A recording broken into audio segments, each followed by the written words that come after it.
नमस्कार दोस्तों, मैं अंकुर उपाध्याय स्वागत करता हूं आप सभी का आपके अपने YouTube channel share market analysis में। दोस्तों यहां पे आप सभी ने आज के सेशन में जो होता हुआ देखा है बाजारों में, ये अपने आप में एक जो समझ के परे बात थी वो हुआ है।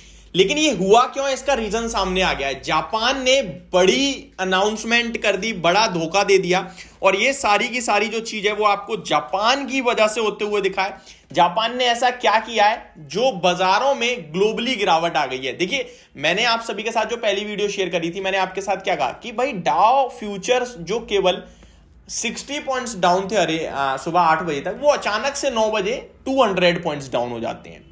एसजीएक्स निफ्टी जो 30-35 पॉइंट थी वो अचानक से 90 पॉइंट हो जाती है और वहां से कंटिन्यू डाउ फ्यूचर्स लगभग 300 पॉइंट नीचे तक आए हैं। अभी रिकवर हुए हैं, 180 पॉइंट समथिंग डाउन दिख रहे हैं। लेकिन ये हुआ क्या है, ये सामने आ चुका है। सुबह तक किसी को नहीं पता था, लेकिन अभी चीजें सामने आ गई हैं। जापान के बाजार जो है, एक इंटरेस्टिंगली उनका जो करेंसी है, उनकी येन, वो 3.5% बढ़ती हुई दिखी है, जो कि अपने आप में एक चिंता का विषय था, जिसको ग्लोबल बाजार कहीं ना कहीं एडजस्ट करने की कोशिश कर रहे हैं सुबह से।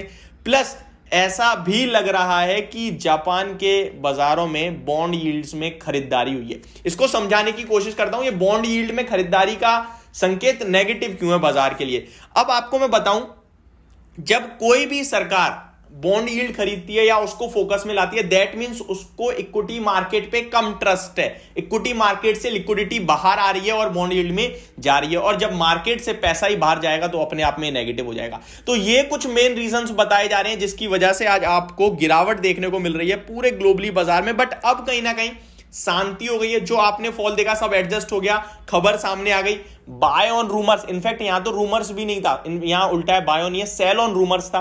किसी को पता ही नहीं क्या है, मार्केट को भी नहीं पता। लेकिन अभी जब चीजें सामने आई हैं कि भाई जापान ने ये सब करा, इसके चलते ग्लोबल बाजार एडजस्ट हो रहे हैं, तो आप देख सकते हैं दोबारा से रिकवरी आती हुई दिख रही है बाजार में। और यही एक रीजन था जिसकी वजह से आपको डाउ फ्यूचर सुबह गिरते हुए दिखे, या फिर आप कह लीजिए भारतीय बाजार आपको गिरते हुए दिखे। बट ओवरऑल अभी अगर मैं संकेत देखूं तो सब कुछ दोबारा से ठीक दिख रहा है, कोई इशू नहीं है। और यहां पे ठीक है, जापान ने जो करना था वो कर दिया। एक तरीके से रेट हाइक्स कि रेट हाइक भी होंगे इस तरीके का मानना जा रहा है, और रेट हाइक आपको पता है ये नेगेटिव होते हैं, वो तो कंटिन्यू चल ही रहा है, उसके बारे में मुझे समझाने की जरूरत नहीं, आपको अच्छे से पता है। लेकिन स्टॉक स्पेसिफिक देखिए, मैं आपके साथ कंटिन्यू आईटी स्टॉक्स पे बात कर रहा हूं। आज भी आईटी स्टॉक्स को लेकर कमेंट से बात करी, देखिए क्या शानदार रिकवरी है। टीसीएस 1% ऊपर, डेज लो से 3% ऊपर दिख रहा है ऑलमोस्ट। इन्फोसिस हरे निशान में लौटता हुआ दिख रहा है। रिसेंटली अभी मैंने बात करी थी आप सभी के साथ, यहां पे विप्रो भी फ्लैट टू पॉजिटिव होता हुआ दिख रहा है। एचसीएल टेक भी धीरे धीरे हरे निशान की तरफ बढ़ रहा है।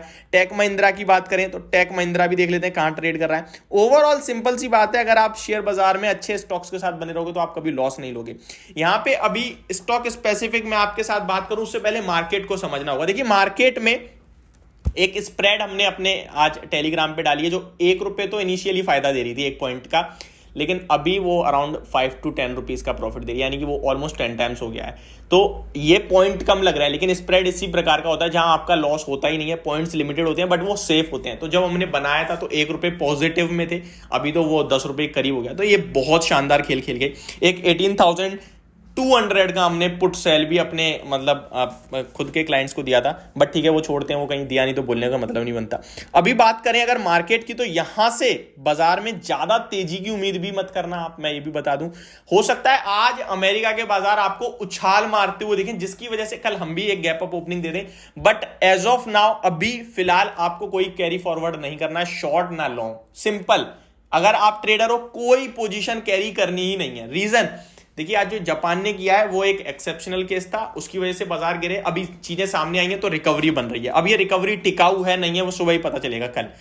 आज सेलिंग देखी है आप सभी ने दबा के। तो कहने वाला सिंपल सा लॉजिक ये है कि बाजार में अभी आपको आज पोजीशन नहीं बनानी। अगर कल हम एक अच्छा मूव देते हैं अमेरिका के बाजार को, शाम को देख लेते हैं, अभी तो लाल निशान में ही दिख रहे हैं, 4 दिन ऑलरेडी गिर चुके हैं। आज 5 दिन भी क्या गिरेंगे लगता तो नहीं है, बाकी फ्यूचर्स तो नेगेटिव ही हैं। अगर गिरते हैं तो हम कैरी फॉरवर्ड नहीं कर रहे, अगर ऊपर आते हैं तो कल हम लोग जब पॉजिटिव आएंगे तब देख लेंगे। बाकी यहां से जो अपसाइड दिखती है 18,350, आज का हाई 355 का है, ये एक हर्डल के रूप में काम करेगा। अगर 355 निकलता है तो आपको 18,400 मार्केट में आता हुआ दिखेगा और वहां मैं आपसे कहूंगा अपनी पूरी लॉन्ग पोजीशंस को छोड़ दें, यानी कि वहां से कोई कैरी फॉरवर्ड ना करें। बाजार में एफआईआई छुट्टी पे चले गए ऐसा माना जा रहा है, ज्यादा कोई वॉल्यूम है नहीं मार्केट में, तो सिंपल सी बात है कोई कामकाज ज्यादा नहीं है। तो ये ओवरऑल मेरा व्यू बन रहा है इस समय मार्केट को लेकर। होप आपको ये वीडियो समझ और पसंद दोनों आई होगी। जापान की वजह से गिरावट हुई थी, अभी सब कुछ क्लियरली सामने आ चुका है। तो thank you so much for watching this video. Have a great day guys.